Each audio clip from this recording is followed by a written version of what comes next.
May I come in, sir? آیا زه درتلی شم سر؟ Yes, stand here. ها دلته ودرېږه. Why do you always come late? ته هر وخت ولې ناوخته راځې؟ Sir, it is the bus which makes me late. Sir, د بس د وجې زه لیټ راځم.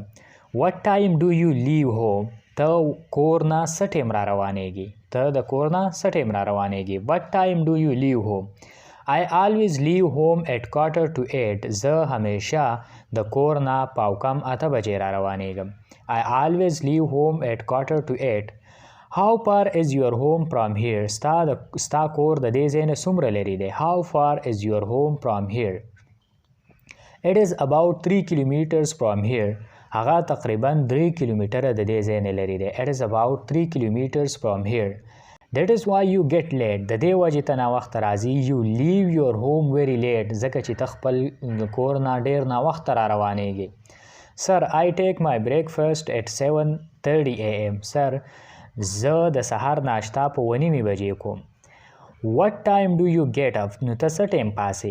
I get up at about 7 a.m. زه تقریبا 9 بجې پاسم. Don't you offer your prayer? آیا ته لمونځ نه ادا کوې؟ Not regularly. روزانه یې نه ادا کو. My dear, it is a bad habit. دا یو خراب عادت دی. Change your routine. خپل معمول چینج کا. Always get up early in the morning. د سهار نه د وخته پاسه. Offer your prayer. خپل لمونځ ادا کوه. And go for a morning walk. او بیا د سهار نه د قدم وهنې دپاره بهر ته وځه. Sir, there is no park near our home. سر دلته نږدې زموږ د کور خوا سره پارک نشته. No problem. You can walk along the street in the morning time. هیڅ خبره نه ده. ته قدم وهنه په کوڅه کې هم کولی شي د سهار نه. Take breakfast at right time and then leave for school. خپله ناشته د وخته کوه، په وخت کوه او بیا د سکول لپاره را روانېږه. You are right, sir. ته صحیح وې. From tomorrow د سبا نه I shall never be late. زه به هیڅکله هم لیټ نشم. Good. One thing more keep in mind.